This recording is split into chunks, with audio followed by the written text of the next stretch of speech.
What's up everyone, it's Benedict here, and today we got a new superhero show dropping. We got the first episode for the Green Lantern show Lanterns on HBO last night, the next step in James Gunn's DC universe.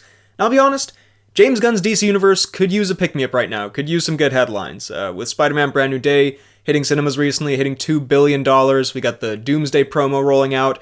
Meanwhile, the DC universe is casting the Jimmy Olsen show, we're losing Paradise Lost and Amanda Waller TV shows, which for some reason were greenlit in the first place. It's been a bit of a mess. We have the next step here. Can Lanterns bring things back for DC, especially post-Supergirl? The answer is, based on the first episode, maybe. I thought the first episode was actually pretty great. I was pleasantly surprised by how much I enjoyed this. If you saw my video reacting to the trailer, I thought it looked a little bit generic. I was kind of confused why they were going this direction with the Green Lantern, such a intergalactic sci-fi kind of property. It's interesting bringing it down to Earth, but it's also kind of like a little bit of a boring approach. Why would they do that? I have to say, with this first episode, it put a lot of my doubts to rest. I like the tone and setting for the show. I like the performances.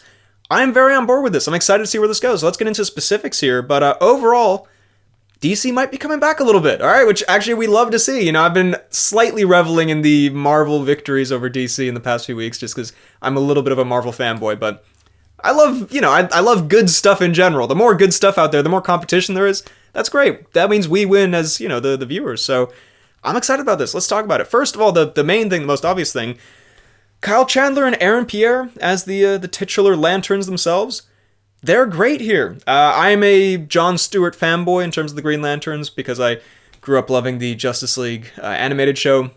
John Stewart's always been my guy. And so I was excited to see him in live action. And Pierre, I like what he's bringing to the role, man. I always knew John Stewart as this, stoic man of the military kind of guy, but still, charming, still fun, not like a blank slate or anything, just like a stoic, cool guy, and Pierre brings that energy, and he plays off really well off of the washed Kyle Chandler as Hal Jordan. I think Kyle Chandler captures Hal Jordan as a lot more of, a kind of a maverick, literally Pete Maverick kind of type of character, but also just a maverick in his personality. And then him in his later years, when he's not quite in his prime anymore, he's a bit more grizzled, he's a bit more like doesn't really give a fuck, but still on the case. I think Kyle Chandler pulls that off perfectly. I haven't seen Kyle Chandler in a ton of things. I know he's famous for Friday Night Lights. I mostly know him as the FBI agent from Wolf of Wall Street, but he is like a pretty perfect casting choice here, and they play off of each other really well. Excuse me, Jesus, voice crack. Play off of each other really well. It's not just like a generic, buddy cop dynamic, the grizzled old veteran, the newbie who's kind of nervous. Like they have some of the classic dynamics of a buddy cop show, but there's like a mutual respect, and there's a respect shown to both characters that like they aren't, comically washed up or like comically, subservient or like, yes, sir, right away, sir. Like they have, personality to them in a way that works really well. So this is a dynamic I am excited to see play out throughout the rest of the show. We get, I guess I won't really spoil too much of it, but we get a little bit of a hint of the direction the show is going in terms of timelines, in terms of it'll be jumping between different periods of these people's lives. So I'm kind of curious to see how that plays out. I assume we'll be spending most of the time with, as we've seen in the trailer, with, this version of these characters. But I'm curious to see how their relationship evolves, and they were fun to watch on screen. So right away, that was kind of the main thing, like, do the main characters work? They do. And for what's supposed to be like a buddy cop show meets sci-fi DC universe, that's huge. That's great. And I think on that note, I really like the way that they've constructed this world, the way that they've put the Green Lanterns into this, true detective-ish, cops going out to a small town, doing some kind of solving a crime or whatever, but there's also aliens involved. Like, again, I was thinking, okay, what a strange place to put the Green Lanterns, the middle of fucking Nebraska. Like, why? But it actually feels kind of cool to see the Green Lanterns in this more grounded location. I guess it feels less like they had to do this for like, oh, it's a TV show, we don't have the budget to do something else, which maybe that's the reason. But it feels like it was thought out of, okay, there's a purpose to the Green Lanterns being here. It doesn't feel like a watered down kind of like, Agents of S.H.I.E.L.D. core kind of thing where it's like, oh, and we have to do, spend an episode in this kind of less cool place, in this really cool universe, because of budgetary reasons. It feels like it was purposeful, and I like that. There's something kind of cool about seeing the sci-fi characters, the Green Lanterns, in, rural Nebraska solving like a murder mystery. It doesn't feel forced or anything, and I think it's it's a clever way to introduce them to the mainstream public. Like, Green Lanterns are pretty out there concept in the DC world. It's not like, Batman, parents murdered, dresses up as a bat, fights crime. You can kind of understand that. You have the Green Lanterns, they have this giant lantern thing that charges their rings, that can make green constructs, they're space cops out in space, they take an oath, and, there's a lot of shit going on. Some of them are big purple aliens, Kilowog or whatever, some of them are, like, round ball people. There's stuff to, dig into here, so I feel like establishing it in a relatable scenario, in a relatable setting, I think that's actually a good idea. And I like the tone that they went for here. Again, it's quite a funny show. I think the two leads are funny together. I think Kyle Chandler has some fun lines. When he finds out John Stewart slept with someone, he's like, man, we've only been here 48 hours.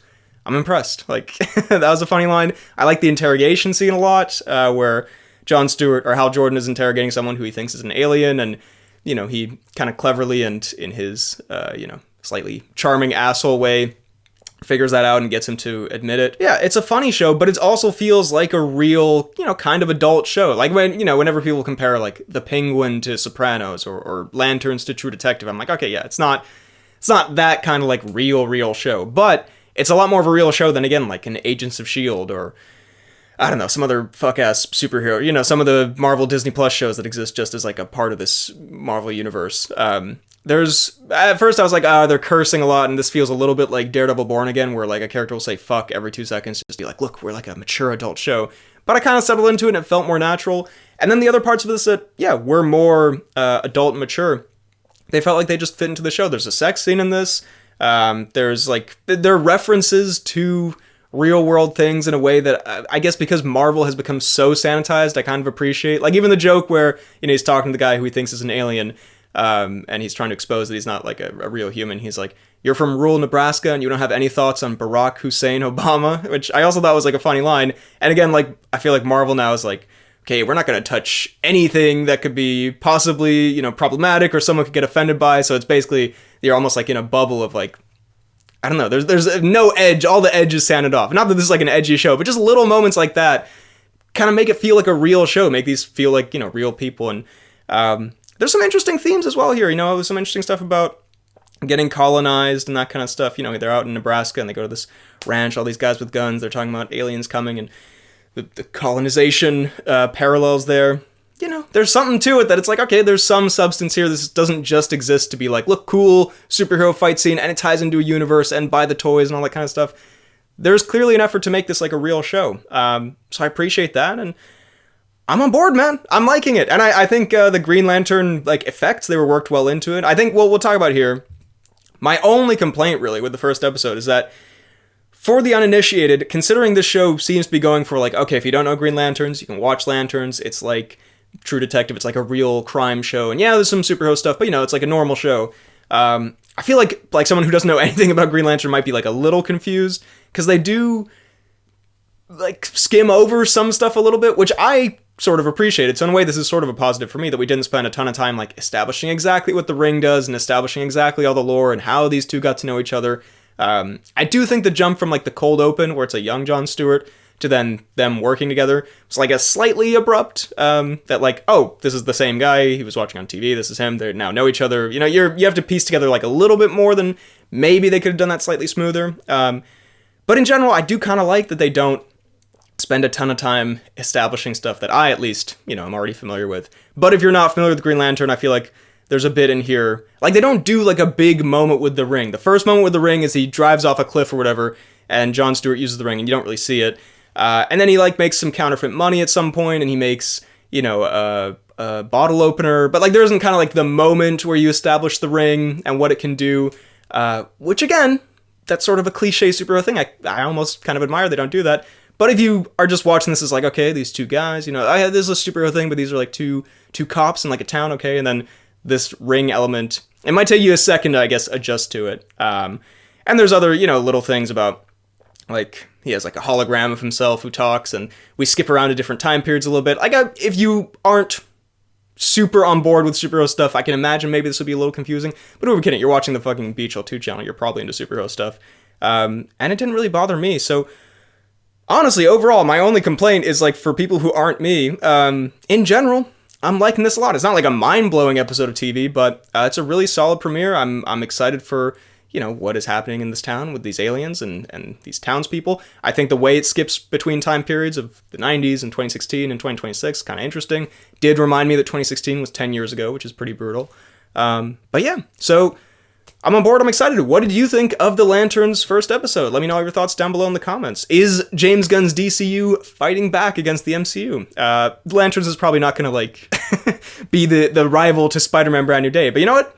It's a good thing. I'm here for it. So let me know all your thoughts down below in the comments. While you're at it, be sure to like this video, subscribe to the channel, check out my main channel, BHL Hudson, my podcast, The Poorly Planned Podcast, my Letterboxd, Real BHL Hudson, and my Instagram, BHL_Hudson. Thank you for watching. I'll see you next time.